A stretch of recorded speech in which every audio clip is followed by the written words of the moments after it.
हसीनों से। हेलो दोस्तों, कैसे हो? और सब बढ़िया?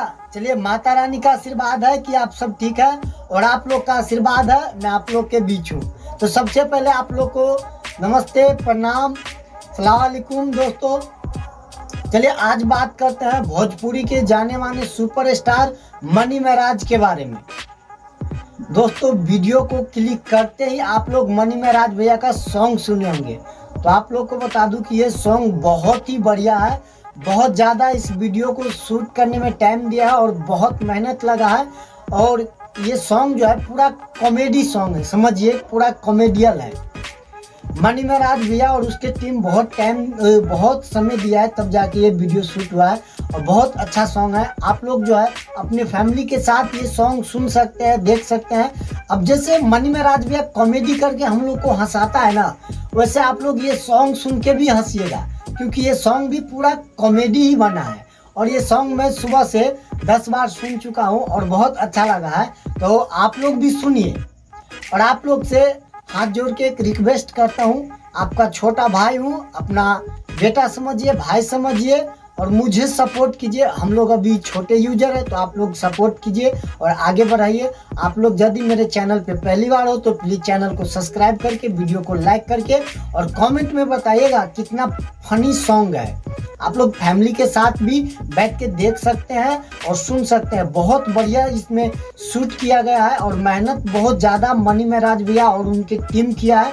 तो चलिए, देरी नहीं करते हैं, इस सॉन्ग को सुनते हैं और बहुत मज़ेदार सॉन्ग है। आप लोग पूरा सॉन्ग को सुनिए, वीडियो को लाइक, चैनल को सब्सक्राइब करके एक प्यारा सा कमेंट कर दीजिए। अब चलते हैं हम अपने कंप्यूटर के स्क्रीन पे और मैं लगाता हूँ अपने कान में एयरफोन और सुनते हैं मनी महाराज भैया का ये वाले सॉन्ग, बहुत मज़ेदार है।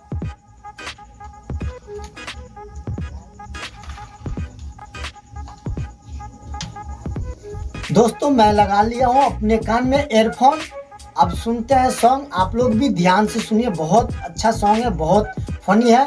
और मनी महाराज भैया के लिए कमेंट प्यारा सा कीजिए और लाइक कीजिए। चैनल पे पहली बार है तो सब्सक्राइब कीजिए। अब चलते हैं हम अपने कंप्यूटर के स्क्रीन पे और करते हैं वीडियो को स्टार्ट और गाना सुनते हैं। पूरे ध्यान से सुनिएगा, गाना पूरा फनी गाना है, बहुत मज़ेदार गाना है। तो आप सब सुनिए, बहुत मज़ा आने वाला है।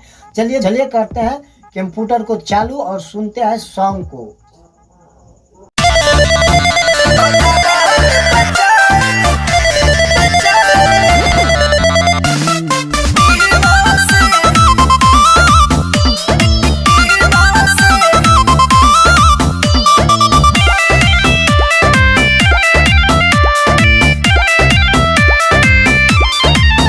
बानी फसल मुसीबत के जाल में, अब कहरी कैसन हाल में।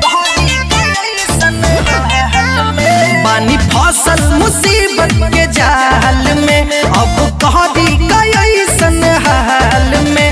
हल खो जाता नहीं हम कई दिनों से,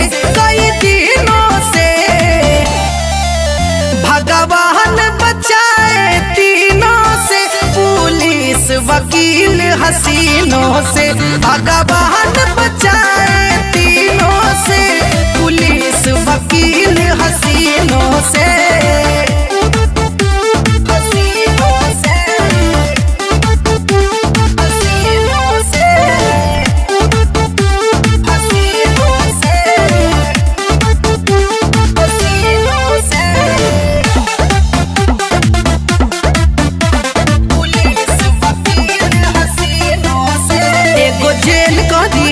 एगो बेल करी है, एगो साथे मोहब्बत के खेल करी है।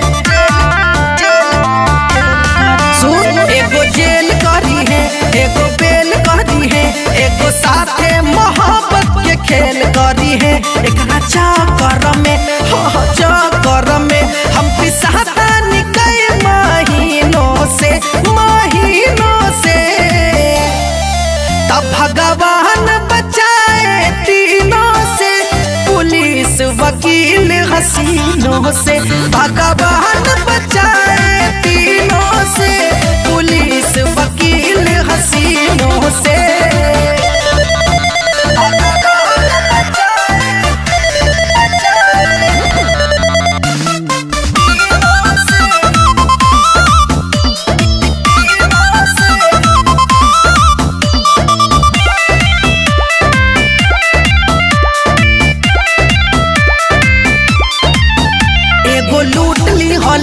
एगो कूट दी हले, एगो दिलवा पर खूंटा फूट दी हले।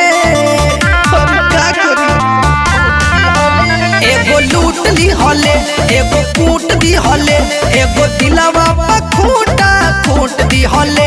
अब का कहरी, हर का कहरी, डर लगता माहौल रंगीनों से, रंगीनों से।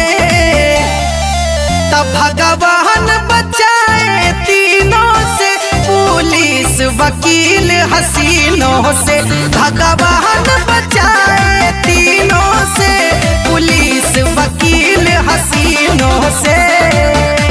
साला पागल करके रख दिया है यार।